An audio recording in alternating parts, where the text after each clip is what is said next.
Dear student, this is Jyoti Ramalingam. இன்றைக்கி நம்ம பார்க்க போகிறது 10th science unit 7 atoms and molecules.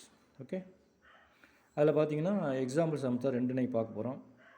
ரெண்டுமே ரொம்ப சிம்பிளான சம்ஸ் தான், சின்ன கணக்கு தான் பார்த்தீங்கன்னா. ஓகே, ரொம்ப ஈஸியானதான். படிக்கிறேன் பாருங்கள். Boron naturally occurs as a mixture of boron 10. அதில் எத்தனை ப்ரோட்டான்ஸ்னால் 5 ப்ரோட்டான்ஸ் அண்டு 5 நியூட்ரான்ஸ். அதனால தான் அதை போரான் 10 சொல்கிறோம். இங்கே 10 அப்படிங்கிறது atomic mass. Okay, and boron 11 அதில் பார்த்தீங்கன்னா 5 protons and 6 neutrons. Okay, isotopes. அதாவது boron 10 and boron 11 both are isotopes. அதாவது என்னது, same atomic number and different atomic mass இருந்துச்சுன்னா அது வேறு ஐசோடோப்ஸ் படிச்சிருப்பீங்க. Okay, the percentage abundance of B10 is 20% இருக்குது. அதாவது B10 அப்படிங்கிற ஐசோடோப் பார்த்தீங்கன்னா 20% இருக்குது. And that B11 is 80. அதாவது B11 அப்படிங்கிற ஒரு ஐசோடோப் பார்த்தீங்கன்னா 80% இருக்குது. Then the atomic mass of the boron is calculated as follows. அதாவது போரானுடைய அட்டாமிக் மாஸ் நமக்கு கால்குலேட் பண்ண சொல்லியிருக்கிறாங்க. அதான் இங்கே தான் இருக்கே சார் அட்டாமிக் மாஸ், இங்கே 10 இருக்குது, இங்கே 11 இருக்குது, அப்புறம் மறுபடியும் கண்டுபிடிக்கிறோம் அப்படின்னா, ஏன்னா ரெண்டுமே வேறு வேறு அட்டாமிக் மாஸ். இங்கே 11 இருக்குது, அங்கே 10 இருக்குது. நான் ஏற்கனவே ஒரு சம்மில் நான் சொல்லியிருக்கிறேன், ஒரு எலமெண்ட் அப்படிங்கிறது மிக்சர் ஆஃப் ஐசோடோப்ஸ் தான். ஓகே, அப்போ அதுக்கு நம்ம அட்டாமிக் மாஸ் கண்டுபிடிக்கிறப்ப அதுக்கு இந்த மெத்தடில் கண்டுபிடிச்சா தான் நமக்கு ஒரு ஸ்டாண்டர்டான அட்டாமிக் மாஸ் நமக்கு கிடைக்கும். ரொம்ப சிம்பிளானது தான். பாருங்கள் solution. Atomic mass of boron equal to 10 × 20/100. இந்த 10ங்கிறது என்ன அப்படின்னா B10 அப்படி இருக்குல்ல, அந்த B10 அப்படிங்கிற அந்த போரானுடைய ஒரு ஐசோடோப் வந்து 20% இருக்குது.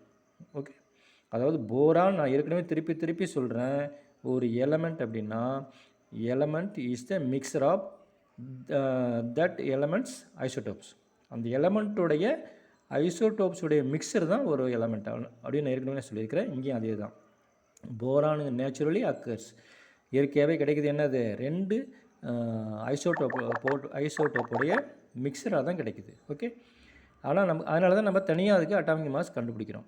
அப்போ B10 வந்து 20% இருக்கா. அப்போ பாருங்கள் 10 × 20/100. இந்த 10ங்கிறது அட்டாமிக் மாஸ் ஆஃப் B10, 20/100ங்கிறது 20ங்கிறது நம்மளுக்கு ஏற்கனவே சொல்லியிருக்கேன் 20%னால 100ஆல் டிவைட் பண்ணுறோம். ப்ளஸ் அதே மாதிரி B11 எத்தனை பர்சன்டேஜ் இருக்குது, 80%. அப்போ 11ங்கிறது இங்கே atomic mass of B11 × 80/100. Okay, இப்போ இதை சிம்பிளை பண்ணால் என்ன கிடைக்கும், இந்த 10 அப்படியே வச்சுக்கிறோம். 20 வந்து நீங்கள் 100ஆல் டிவைட் பண்ணால் 0.20 கிடைக்கும். இந்த ப்ளஸ் அப்படியே போட்டுக்கிறேன், 11 அப்படியே போட்டுக்கிறேன், இன்ட்டு இதையும் 100ஆல் டிவைட் பண்ணால் 0.80. 10 × 0.2 மல்டிப்ளை பண்ணால் 2 தான் கிடைக்கும். 11 × 0.8 மல்டிப்ளை பண்ணால் 8.8 கிடைக்கும். ஓகே, இரண்டையும் ஆட் பண்ணால் என்ன கிடைக்கும், 8.8யும் 2யும் ஆட் பண்ணால் 10.8. இது AMU. இது என்னது, அதாவது atomic mass of boron. Okay, அப்போ நம்ம போரானுடைய அட்டாமிக் மாஸ்ன்னு எக்ஸாக்டாக சொன்னோம் அப்படின்னா 10.8 தான். ஓகே, 10ம் கிடையாது, 11ம் கிடையாது. நமக்கு அது எக்ஸாக்டாக சொன்னோம்னா 10.8. இது எப்படி கண்டுபிடிக்கணும்னா இதுதான். ஓகே, அது பர்சன்டேஜ் எவ்வளோ இருக்கோ அந்த பர்சன்டேஜே அதனுடைய அட்டாமிக் மாஸால் மல்டிப்ளை பண்ணி ரெண்டையும் ஆட் பண்ணோம்னா நமக்கு கிடைக்கிறது தான் atomic mass of boron. Okay, புரிஞ்சிருக்குன்னு நினைக்கிறேன். பாருங்கள் இன்னொரு சம் பாருங்கள். Find the mass percentage composition of CH4 methane. மீத்தேனுங்கிறது என்னது, மாலிகுலர் ஃபார்முலா CH4. அந்த CH4ல் C எத்தனை பர்சன்டேஜ் இருக்குது, கார்பன் எத்தனை பர்சன்டேஜ் இருக்குது, ஹைட்ரஜன் எத்தனை பர்சன்டேஜ் இருக்குதுன்னு கேட்டிருக்காங்க. அவ்வளோதான். இதெல்லாம் 2 மார்க்கில் கேட்பாங்க. Find the mass percentage composition of methane. Methane தான் என்னது, ஆர்கானிக் கெமிஸ்ட்ரியில் வர அடிப்படையான பேசிக் ஃபஸ்ட்டு என்னது ஒரு காம்பவுண்ட் மீத்தேன். அப்போ மாலிகுலர் மாஸ் ஆஃப் முதல்ல அதுக்கு என்ன பண்ணணும், முதல்ல மாலிகுலர் மாஸ் ஆஃப் மீத்தேன் கண்டுபிடிக்கணும். இதுக்கு நம்மளுக்கு என்ன தெரிஞ்சிருக்கணும் அப்படின்னா அட்டாமிக் மாஸ் ஆஃப் கார்பன் தெரிஞ்சிருக்கணும், அட்டாமிக் மாஸ் ஆஃப் ஹைட்ரஜன் நமக்கு தெரிஞ்சிருக்கணும். ஓகே, அப்போ நம்மளுக்கு என்ன பாருங்கள், ஒரு கார்பனுக்கு 12, அப்போ 1 × 12 12. இங்கே பாருங்கள் ஹைட்ரஜனுக்கு 1, அப்போ 4 × 4 ஹைட்ரஜன் இருக்குல்ல, அப்போ 4 × 1 4. ரெண்டையும் ஆட் பண்ணினா 16 கிராம். அப்போ மாலிகுலர் மாஸ் ஆஃப் CH4 பார்த்தீங்க அப்படின்னா 16 கிராம். இங்கே என்ன கேட்குறாங்க, மாஸ் பர்சன்டேஜ் ஆஃப் கார்பன். இதில் வந்து CH4ல் இந்த கார்பன் வந்து எத்தனை பர்சன்டேஜ் இருக்குதுன்னு கேட்குறாங்க. அப்போ கார்பன் எத்தனை இருக்குது, இங்கே 12ன்னு போட்டிருக்கோமா, அந்த 12 இங்கே போட்டுக்கிறோம். Divided by molecular mass of CH4 12/16. நம்மளுக்கு பர்சன்டேஜ் கேட்குறதுனால 100ஆல் மல்டிப்ளை பண்ணுறோம். சிம்பிளிஃபை பண்ணால் என்ன கிடைக்கும், நன்னாங்கு 16 முன்னாங்கு 12 வருதா. மறுபடியும் இந்த நாள் வந்து 100ல் வந்து 25 டைம்ஸ். அப்போ 25 × 3 75. அப்போ மாஸ் பர்சன்டேஜ் ஆஃப் கார்பன் இந்த மீத்தேன் வந்து என்னென்னா 75%. ஓகே, அடுத்தது பாருங்கள், மாஸ் பர்சன்டேஜ் ஆஃப் ஹைட்ரஜன்.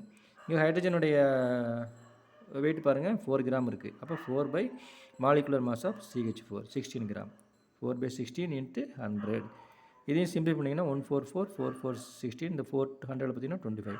அப்போ 25%. ஏன்னா பர்சன்டேஜ் தான் நமக்கு தேவை. ஸோ மீத்தேனில் பார்த்தீங்க அப்படின்னா கார்பன் வந்து 75% இருக்குது, ஹைட்ரஜன் பார்த்திங்கன்னா ஒன்லி 25% தான் இருக்குது. ஓகே, ஆனால் நம்மளுக்கு டக்குன்னு பார்க்குறப்ப என்ன தெரியும், ஹைட்ரஜன் தான் ஜாஸ்தி இருக்கிற மாதிரி தெரியும். ஏன்னா 4 ஹைட்ரஜன் இருக்குது, அப்போ அதுதானே அதிகமாக வரணும் பர்சன்டேஜ் அப்படின்னு நமக்கு தோணணும். கிடையவே கிடையாது. பிகாஸ் ஆஃப் த என்னது அட்டாமிக் வெயிட். ஓகே, அதனால் இந்த கால்குலேஷன் உங்களுக்கு புரிஞ்சிருக்குன்னு நினைக்கிறேன். இது ரொம்ப சிம்பிள். அடிக்கடி இந்த கொஷின் கேட்குறாங்க. அதாவது find the mass percentage of composition of methane 2 மார்க்கில் அடிக்கடி கேட்குறாங்க. நல்லா தரவு பண்ணிங்க, ரொம்ப சிம்பிள். ஓகே, இதோட இந்த வீடியோ முடிச்சுக்கிறேன். மீண்டும் அடுத்த வீடியோவில் சந்திப்போம். ஓகே, தேங்க்யூ, பாய்.